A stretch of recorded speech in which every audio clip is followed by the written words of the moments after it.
எண்ணாயிரம் கோடி சித்தர்கள் திருவடிகள் போற்றி. சித்தர்கள் மரபிலே ஒரு வழக்கம் உண்டு, தலைமை சித்தர் யார் என்று. இது தொன்று தொட்டு வரக்கூடிய சித்த மரபில உள்ளவர்களுக்கு தெரியும். புதிதாக வழிபடுபவர்களுக்கு அகத்தியரே தலைமை சித்தர் என்று அறியப்படுவார். கற்ப காலமெல்லாம் கல்லால மரத்தில் அமர்ந்த காகபுஜண்டரே தலைமை சித்தராக சித்த மார்க்கத்திலே அறியப்படுகிறார். ஏனெனில் சித்த மார்க்கம் என்பது கால ஓட்டத்திலே சூரியன் தன் நிலை மாறவில்லை என்றாலும் சந்திரன் தன்னுடைய ஒளியை குறைவில்லாமல் கொடுப்பது போல் பூமியிலே உள்ள பொருட்கள் எல்லாம் மாறிக்கொண்டிருக்கின்றன.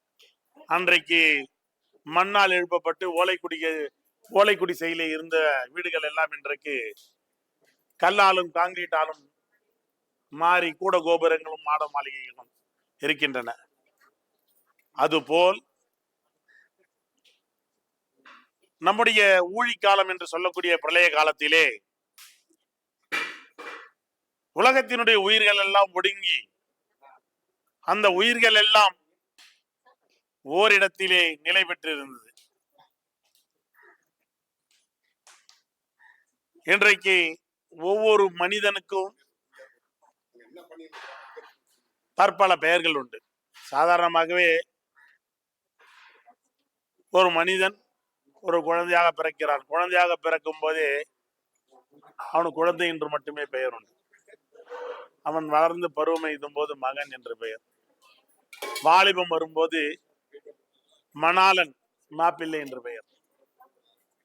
இன்னும் பெரியவனானால் அவன் தகப்பன் என்ற அந்தஸ்தை பெறுகிறான்.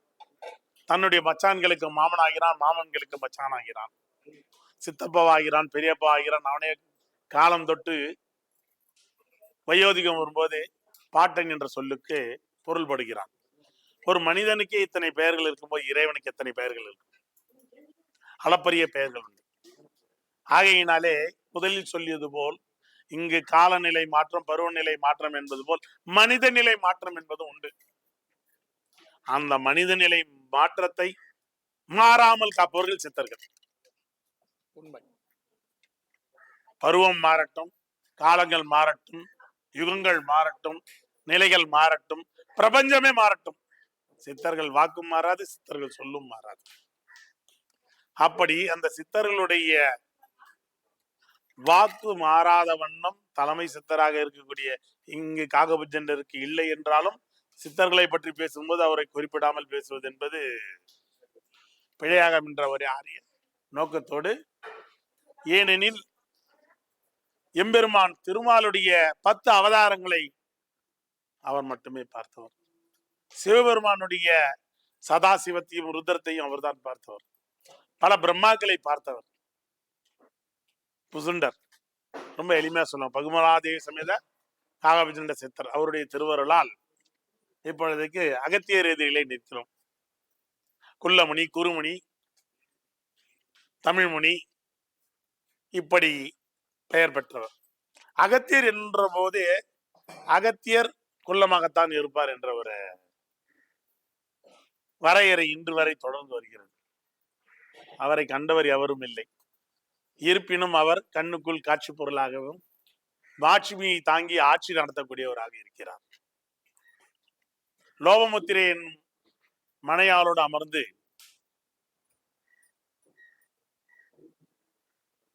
இடது கையில் வாசிக்கோலும் வலது கையில் கமண்டலமும் ஏந்தி வாதாபியை அடக்கி ஜலத்தை தன்னுள்ளே அடக்கிய முனி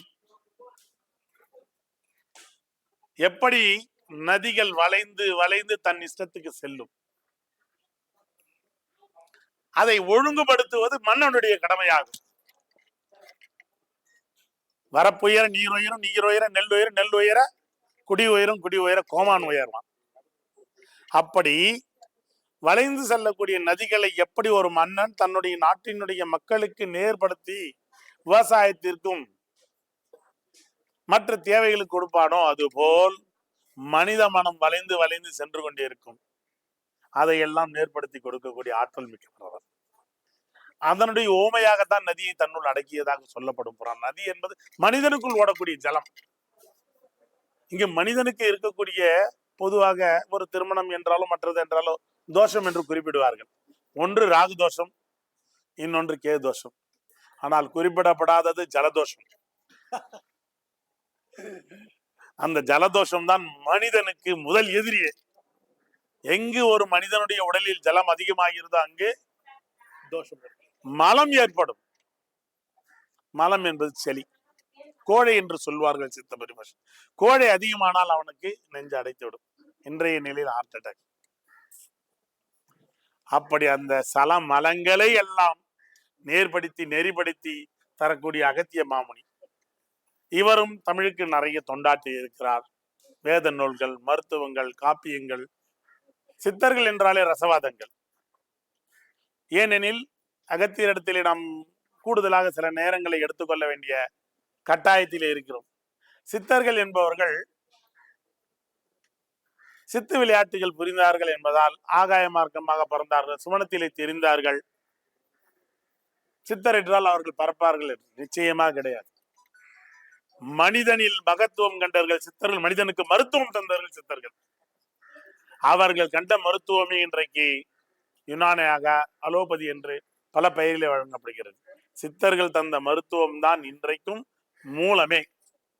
மனிதனுக்கு அவனுடைய உடலில் ஏற்படக்கூடிய 4448 வியாதிகளுக்கு மருத்துவம் தந்தவர்கள், மருந்து கண்டார்கள். இன்றைக்கு வரை அவர்கள் எழுதி வைத்த ஓலைச்சுவடிகளில் அல்லது குறிப்புகளில் இருக்கக்கூடிய மருந்துகளை உண்டு இன்றைக்கும் பல பேர் வளமோடு அல்ல நலமோடு வாழ்கிறார்கள். வளம் என்பது செல்வம்னா, நலம் என்பது ஆரோக்கியம். ஒரு மனிதனுக்கு நலமே பிரதானமாக கருதப்படுகிறது. எத்தனை பணம் இருந்தாலும் உயிரை காப்பாற்ற இயலாது. ஆகையினால் நலம் என்பது, உடல் நலம் என்பது அதி முக்கியமானதாகவும் இறைவனை இன்னும் வேண்டப்படுவதாகவும் உள்ளது. அந்த வரக்கூடிய நோய்களுக்கு என்ன மருந்து உண்டால் சரியாகும், சுக்கிற்கு என்ன, மிளகிக்கு என்ன, திப்பிலிக்கு என்ன என்று கொண்டார்கள். இப்படி அவர்கள் கண்ட மருந்தினை கூட மனிதனுக்கு உணவு மூலமாக செலுத்தினார்கள், காற்றின் மூலமாக செலுத்தினார்கள். நம்ப முடிகிறதா? முடியாது. எப்படி காற்றின் மூலம் செலுத்தலாம்? இன்றைக்கு எங்களுடைய ஆச்சாரியார் அவர்கள் ஹோமம் வளர்த்தார்கள். இந்த ஹோமத்திலே போடப்பட்ட திரவியங்கள் எல்லாம் மருந்து. இவை இந்த மருந்துகள் இந்த காற்றிலே பறந்து பறந்து விரிந்து எங்கெல்லாம் மனிதனுக்கு இடையூறு ஏற்படுதா அங்கெல்லாம் சரி செய்யக்கூடிய அந்த ஆற்றலை உண்டு செய்தவர்கள் வேள்வி என்ற முறையிலே யாகம் வளர்த்தார்கள். இந்த யாகத்தீயிலே ரசவாதம் செய்தார்கள், யாகத்தீயிலே ஞானவாதம் செய்தார்கள். அப்படி இதற்கெல்லாம் சித்தர்களை பொறுத்தவரை ஏதோ மாய வித்தைகள் செய்தவர்கள் அல்ல. மனிதனை புனிதனமாக்கும் முயற்சியிலே ஈடுபடுத்தினார்கள். மனிதன் எப்படி கவியரசு கண்ணதாஸ் சொன்னார், மனிதனும் கடவுளாகலாம். அந்த வார்த்தையை கண்டவர்கள் இவர்கள். இன்றைக்கு ஒரு சிறு பாடல் ஒன்றை சொல்லுகிறேன். பட்டினத்தார் எழுதிய பாடல் அது. அத்தமும் வாழும் அகத்து மட்டே, கைப்பிடி மாந்தரும் வீதி மட்டே, விம்மி விம்மி அழும் மைந்தரும் இடுகாடு மட்டே, பற்றிய பாவம் புண்ணியம் இருவினை தொடருமாமேன்னு எழுதினார் பட்டினத்தார். இந்த பாடலுக்கு எத்தனை பேருக்கு அர்த்தம் தெரியும்? ரொம்ப எளிமையா கொடுத்தார் கண்ணதாசன். வீடு வரை உறவு, வீதி வரை மனைவி, காடு வரை பிள்ளை, அத்தமும் வாழும் அகத்து மட்டே, நீ சேர்த்த செல்வம் சொந்தம், கைப்பிடி மாந்தரும் வீதி மட்டே, வீதி வரை மனைவி, விம்மி விம்மி அழும் மைந்தரும் இடு காடு மட்டே, காடு வரை பிள்ளை, பற்றிய பாவம் புண்ணியம், பாவத்தையும் வினைன்னு சொல்றாரு. இங்க நல்லா கவனிக்கணும், புண்ணியத்தையும் வினைன்னு சொல்றாரு. பற்றிய பாவம் புண்ணியம் இருவினை தொடருமாமே. கண்ணதாசன் அந்த இடத்துல கடைசி வரை யாருன்றார். ஏன்னா பாவ புண்ணியத்தை பத்தி பேசுற அளவுக்கு எனக்கு தகுதி இல்லைன்னு அவரே ஒதுக்கி, அது இறைவனுடைய செயல். அப்படி ஒவ்வொரு சித்தர்களும், இது எதுக்கு இந்த பாடலை இங்கு அடிக்கோடிட்டு காட்டுகிறேன் என்றால், சித்தர்களுடைய பாடலிலே சூட்சுமங்கள் ஒலித்திருக்கின்றன, பரிபாஷையிலே வார்த்தைகள் விளையாடி கொண்டிருக்கின்றன. அந்த தமிழுக்குள்ளே சொல்லகராதிகள் சொல்லவண்ணா சூட்சுமத்தை உள்ளடக்கி இருக்கின்றன. அப்படி சித்தர்களுடைய ஒவ்வொரு வார்த்தைகளும் மேற்பார்வையானவருக்கு ஒரு பொருளாகும், அடிக்கோடிட்டவர்களுக்கு ஒரு பொருளாகவும், ஆழ்ந்த ஞானிக்கு வேறு பொருளாகவும் தெரியும். அப்படித்தான் சித்தர்கள் ஒவ்வொரு சித்தர்களுமே தங்களுடைய பாடல்களை ஏற்றிருக்கிறார். அந்த வகையிலே அகத்தியர் எழுதிய பாடல்கள் ஏகப்பட்டவை. அவற்றை கண்டு உணர்ந்து பயன்பெற வேண்டும். ஏனெனில் இன்றைக்கு புவியிலே சித்த மார்க்கம் என்பது இந்த உலகத்தை திரும்பி பார்க்க வைத்த மார்க்கமாக கொரோனா காலத்தில் அறியப்பட்டது. ஏனெனில் இந்த உலகத்தில் எல்லா மூலையிலுமே எல்லா வகையான சஞ்சீவிகளும் மூலிகைகளும் இருந்தாலும் நம்முடைய தமிழ் சித்தர்கள் எழுதிய வரலாற்று சுவடிகளே கொரோனா காலத்தில் ஒவ்வொரு மனிதனுடைய சளி என்று சொல்லக்கூடிய அந்த பிணியை கோழை அறுத்து தள்ளக்கூடிய அந்த ஆற்றலை சித்த மருத்துவம் தந்தது. அவ்வகையிலே இன்றைக்கு சித்த மார்க்கத்தை நோக்கி இளைஞர்களும் பயணிக்கிறார்கள். வருக, இவ்விடத்தில் உங்களுடைய ஆற்றாமையை போக்க, அல்லலை போக்க, துயரங்கள் நீக்க இறையர்கள் அகத்திய மாமுனியை கண்டு இன்புற்று வழிபட்டு வாழ்வில் வளமட்டமல்ல நலமோடு பெறுக. இது அகத்தியர். அகத்தியர் என்ற சொல் என்ன அப்படின்னா அகத்தீசன் சொல்லுவாங்க.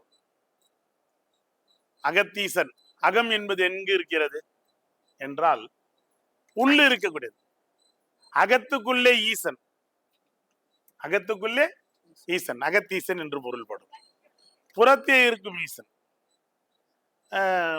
ரொம்ப அழகா ஒரு பாடல்ல திரும்ப உள்ளம் பெருங்கோயில் ஊனுடம்பு ஆலயம் வள்ளல் பிரானருக்கு வாய்தான் கோபுர வாசல் தெல்ல தெளிந்தோர்க்கு சீவனே சிவலிங்கம். விடுற மூச்சு கள்ள புலனைந்தும் காலாமாமணி விளக்கின்னு சொல்லுவார். அப்போ அகத்துக்குள்ள இருக்கக்கூடிய சிவம் அவர்தான் அகத்தீசன். ஒரு உடல் நல்லா இருந்தா அது சிவமா இருக்கும், அது கெட்டு போயிட்டா சமமாயிடும். திருச்சிற்றம்பலம். இங்கே ஒவ்வொரு சித்தருக்கும் பேருக்கு கீழே நட்சத்திரம்னு எழுதியிருப்பாங்க. இந்த நட்சத்திரத்துல விஷயம் என்னன்னா, ஐயா சொன்னது மாதிரி